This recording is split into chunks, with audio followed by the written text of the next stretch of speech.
തമിഴ്നാടിന്റെ രാഷ്ട്രീയ ചരിത്രത്തിൽ സമാനതകളില്ലാത്ത ഒരു മാറ്റത്തിന്റെ വിളംബരമായിരുന്നു പുതിയ മുഖ്യമന്ത്രിയായി വിജയ് അധികാരമേറ്റ സത്യപ്രതിജ്ഞാ ചടങ്ങ്. വെള്ളിത്തിരയിൽ നിന്ന് ഭരണസിരാ കേന്ദ്രത്തിന്റെ തലപ്പത്തേക്ക് അദ്ദേഹം എത്തുമ്പോൾ തമിഴ് മണ്ണ് സാക്ഷ്യം വഹിച്ചത് പരമ്പരാഗത ദ്രാവിഡ രാഷ്ട്രീയ ശൈലികളെ പാടെ മാറ്റിമറിക്കുന്ന ദൃശ്യങ്ങൾക്കായിരുന്നു. ഇതിലേറ്റവും പ്രധാനപ്പെട്ടതും രാഷ്ട്രീയ നിരീക്ഷകർക്കിടയിൽ വലിയ ചർച്ചകൾക്ക് വഴിവെച്ചതുമായ ഘടകം സത്യപ്രതിജ്ഞാ ചടങ്ങിൽ വന്ദേ മാതരം ആലപിച്ചതാണ്. കേന്ദ്ര ആഭ്യന്തര മന്ത്രാലയത്തിന്റെ പുതിയ നിർദ്ദേശങ്ങൾ അതേപടി നടപ്പിലാക്കിക്കൊണ്ട് ദേശീയഗാനത്തിന് മുൻപായി വന്ദേ മാതരത്തിന്റെ 6 ഖണ്ഡികകളും ആലപിച്ചത് അത്യന്തം ഗൗരവകരമായ ഒരു രാഷ്ട്രീയ നീക്കമായി വിലയിരുത്തപ്പെടുന്നു. ദേശീയതയുടെ കാര്യത്തിൽ താൻ BJP-യേക്കാൾ ഒരുപടി മുന്നിലാണെന്ന് തെളിയിക്കുകയെന്നതായിരുന്നു ഈ നീക്കത്തിലൂടെ അദ്ദേഹം ലക്ഷ്യമിട്ട പ്രധാന കാര്യങ്ങളിലൊന്ന്. വന്ദേ മാതരം 6 ഖണ്ഡികകളും പൂർണ്ണരൂപത്തിൽ ആലപിക്കുന്നതിലൂടെ ഭാരതീയതയും ദേശീയ സംയോജനത്തെയും താൻ അങ്ങേയറ്റം വിലമതിക്കുന്നു എന്ന സന്ദേശമാണ് അദ്ദേഹം നൽകിയത്. ഇന്ന് BJP ദീർഘകാലമായി ഉയർത്തുന്ന ദേശീയത എന്ന ആയുധത്തെ അവരുടെ കയ്യിൽ നിന്ന് തട്ടിയെടുക്കുന്നതിന് തുല്യമാണിത്.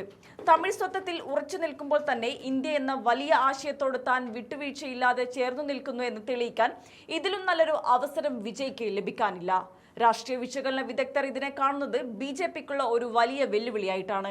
തമിഴ്നാട്ടിൽ സ്വാധീനം വർദ്ധിപ്പിക്കാൻ ശ്രമിക്കുന്ന BJP-ക്ക് തങ്ങളുടെ ഏറ്റവും വലിയ രാഷ്ട്രീയ മുദ്രാവാക്യമായ ദേശീയത ഇനി വിജയ്ക്ക് മേൽ പ്രയോഗിക്കാൻ കഴിയില്ല. അതേസമയം തമിഴ് വികാരത്തെ വ്രണപ്പെടുത്താതെ തന്നെ ദേശീയതയെ ഉയർത്തിപ്പിടിക്കാൻ കഴിഞ്ഞു എന്നത് അദ്ദേഹത്തിന്റെ രാഷ്ട്രീയ പക്വതയുടെ അടയാളമാണ്.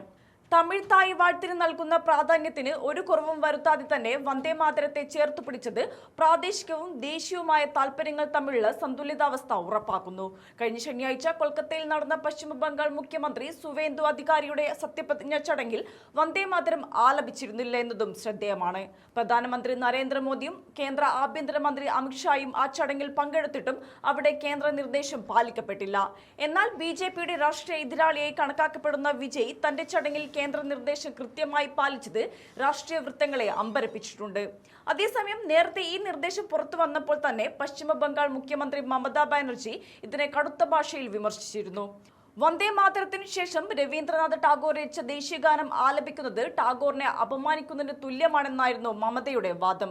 എന്തായാലും ദ്രാവിഡ രാഷ്ട്രീയത്തിന്റെ അന്തസ്സും ദേശീയതയുടെ ഗാംഭീര്യവും ഒത്തുചേരുന്ന ഒരു പുതിയ രാഷ്ട്രീയ യുഗത്തിനാണ് തമിഴ്നാട് സാക്ഷ്യം വഹിക്കുന്നത്. സിനിമാ ജീവിതത്തിൽ വിജയ് എന്നും ഒരു മാസ് നായകനായിരുന്നുവെങ്കിൽ രാഷ്ട്രീയത്തിൽ അദ്ദേഹം ഒരു ക്ലാസ് നായകനാകാനുള്ള ശ്രമത്തിലാണ്. വരും വർഷങ്ങളിൽ നിയമസഭയ്ക്കകത്തും പുറത്തും ഇത്തരം മാറ്റങ്ങൾ വിജയുടെ ഭരണത്തിൽ നിന്ന് പ്രതീക്ഷിക്കാം.